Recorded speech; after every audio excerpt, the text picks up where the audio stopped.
নিঃসন্দেহে। শুকরান, জাযাকাল্লাহ শেখ।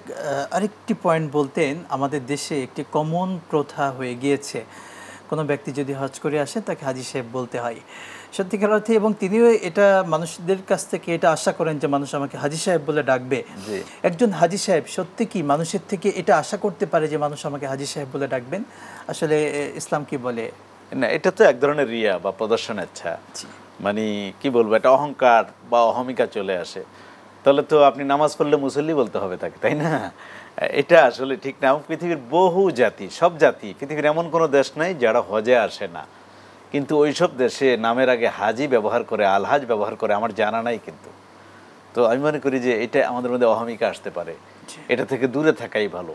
বরং যাকে ডাকা হচ্ছে তিনিই বারণ করা উচিত, দরকার নেই আমাকে এটা ডাকবা না, আমি তো কত ইবাদত করি, তাহলে তো সেই নামে আমাকে ডাকা উচিত। এটা থেকে আমি মনে করি দূরে থাকা উচিত।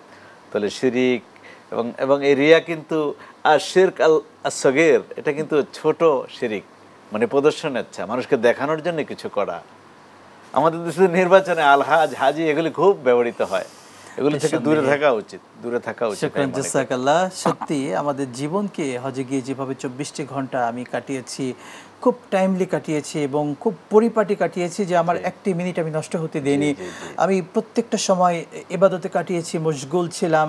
ভোরবেলা উঠে গিয়েছি, তাহাজ্জুদের সালাত পড়েছি, এক ওয়াক্ত নামাজ কিন্তু আমি কাজা করিনি।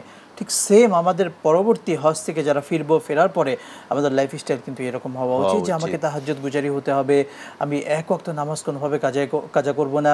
আমি যে হজে গিয়ে দাড়িটা রেখে দিয়েছিলাম, বাড়ি এসে এই দাড়িটাকে আর কেটে ফেলবো না, এগুলো কিন্তু আমাদের চূড়ান্ত থাকতে হবে। শেখ